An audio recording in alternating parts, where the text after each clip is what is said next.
आरहत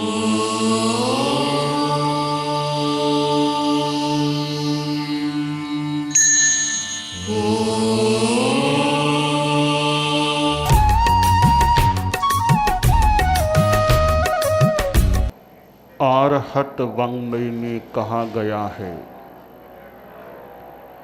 अनेक चित्ते खलु अयम पुरुषे। यह पुरुष अनेक चित्तों वाला होता है। अनेक प्रकार के भाव उभरते रहते हैं आदमी के मन में।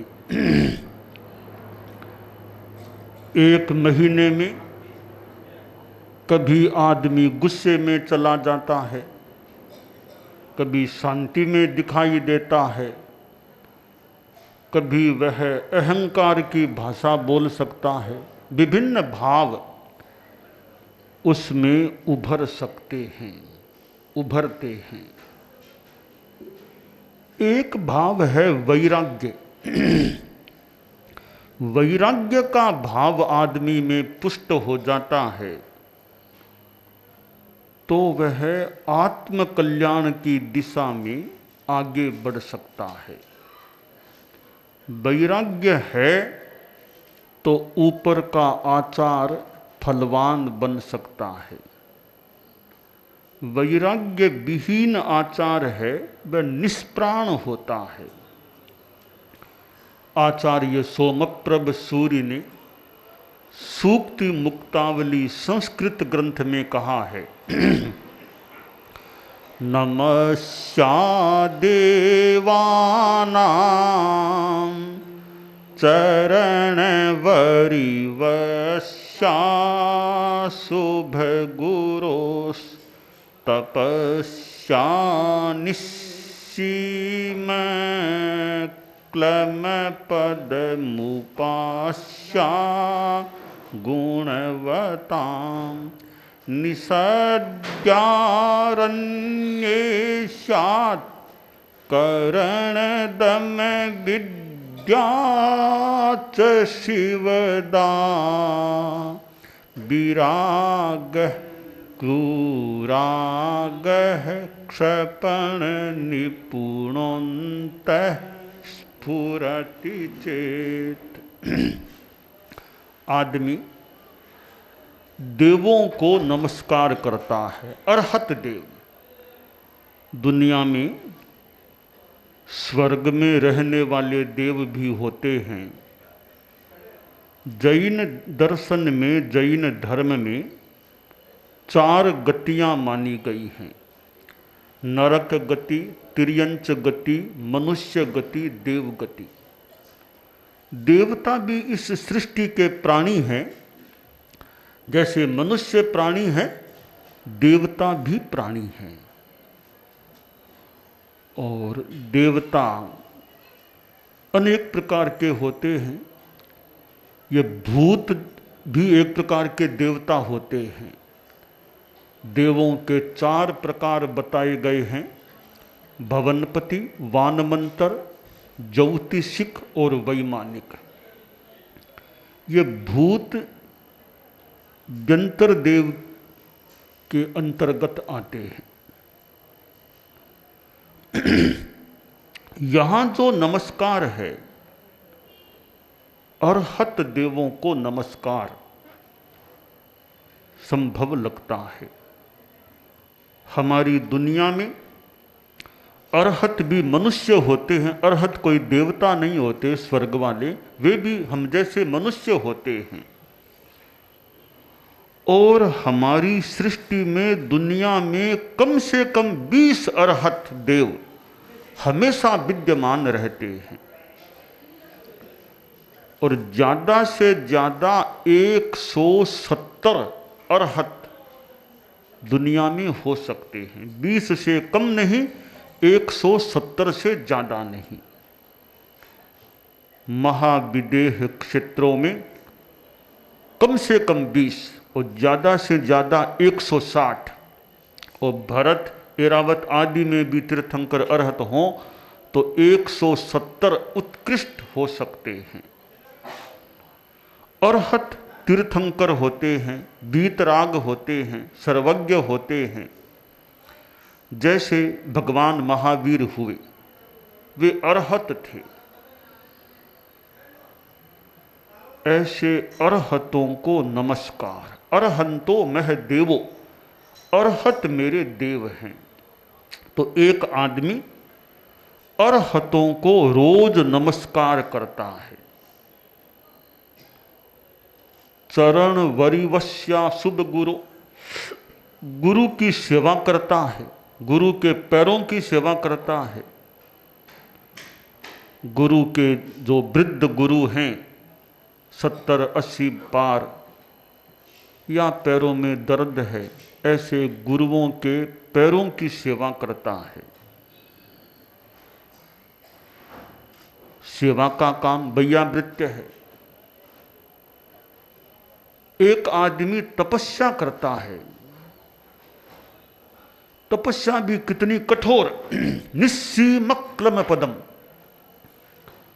बहुत ज्यादा जिसमें तकलीफ पड़ती है, श्रम पड़ता है, ऐसी तपस्या। मास क्रमण 40 दिन, 45 दिन, 2 महीना लंबी लंबी तपस्या करता है एक आदमी।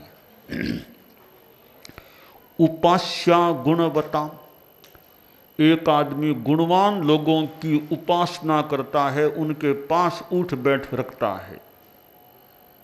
निषद्यारण्य, तपस्वी साधक अरण्य में, जंगल में वास करता है, जंगल में रहता है, घर बार छोड़ करके अरण्य वास करता है। और करण दम विद्या, इंद्रियों का दमन करने का अभ्यास करता है। कितनी चीजें हो गई।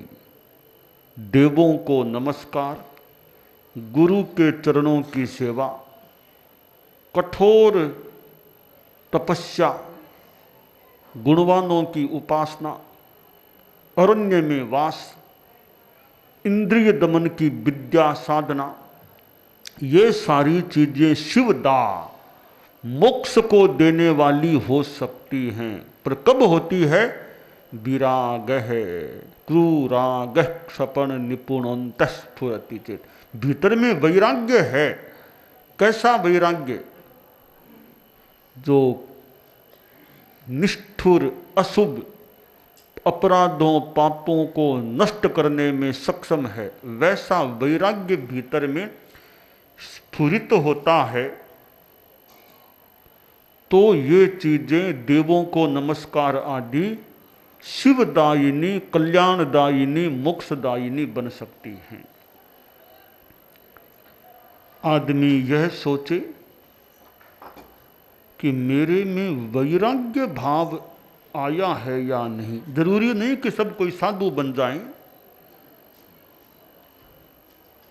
जीवन का उत्तरार्ध चल रहा है, यानी अंदाज मान लें 60 पार है, 70 पार है, तो आदमी यह सोचे मेरे भीतर में वैराग्य भाव है या नहीं।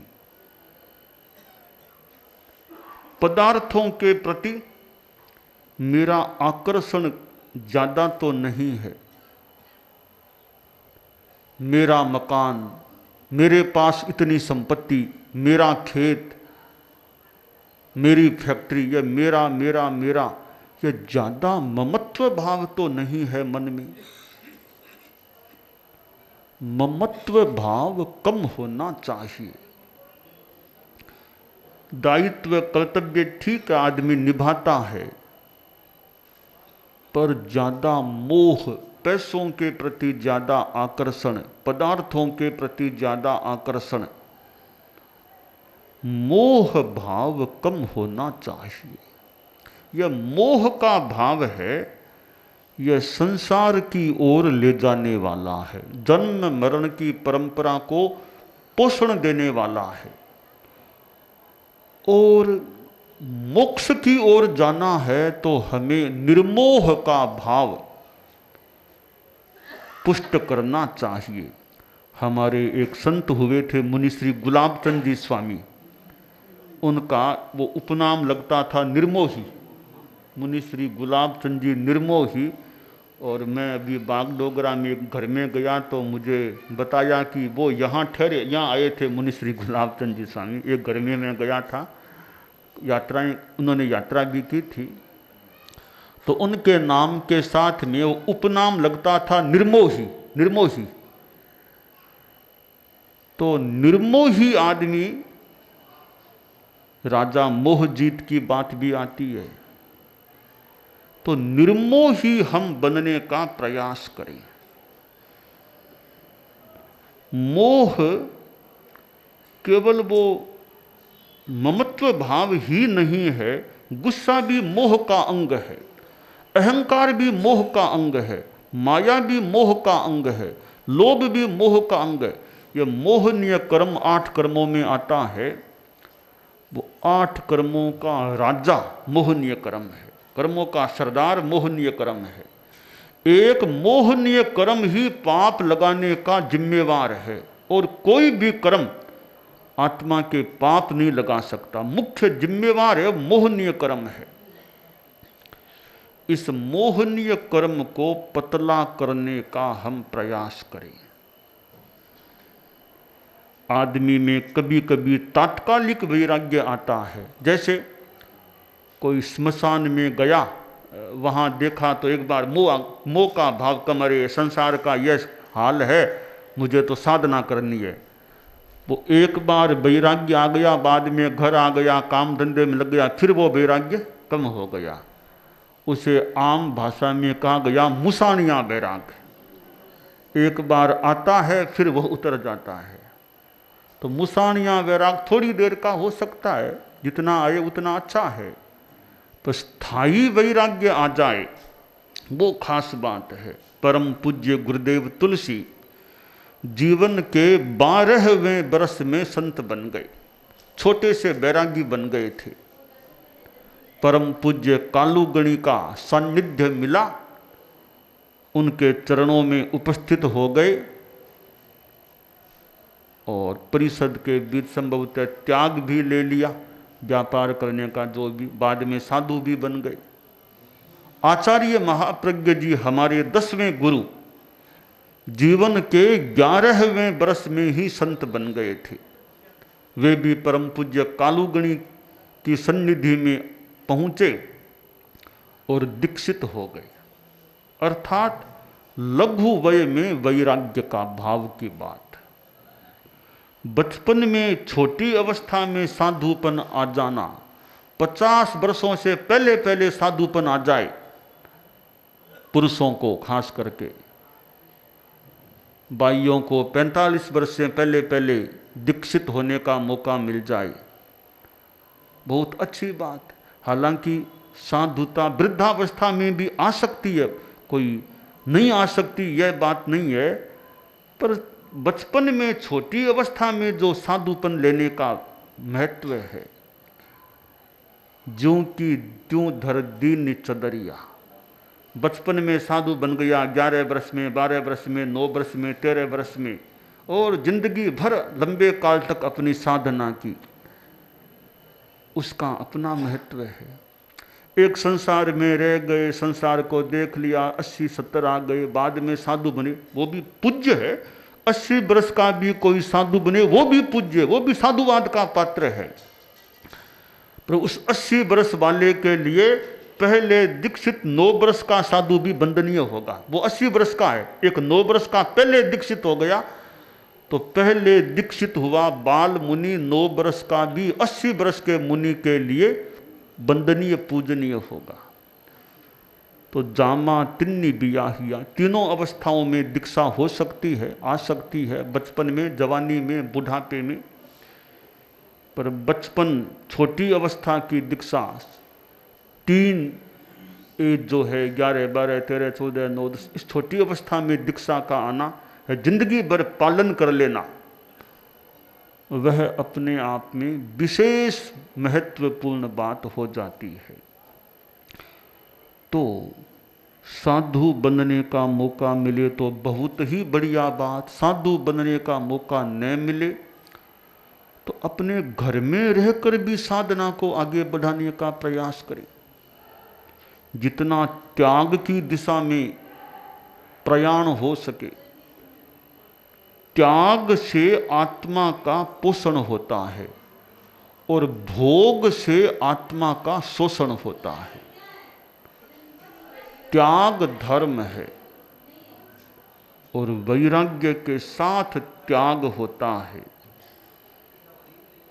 गृहस्थ सन्यासी घर में रहते हुए भी कुछ अंशों में संत जैसा जीवन जीना,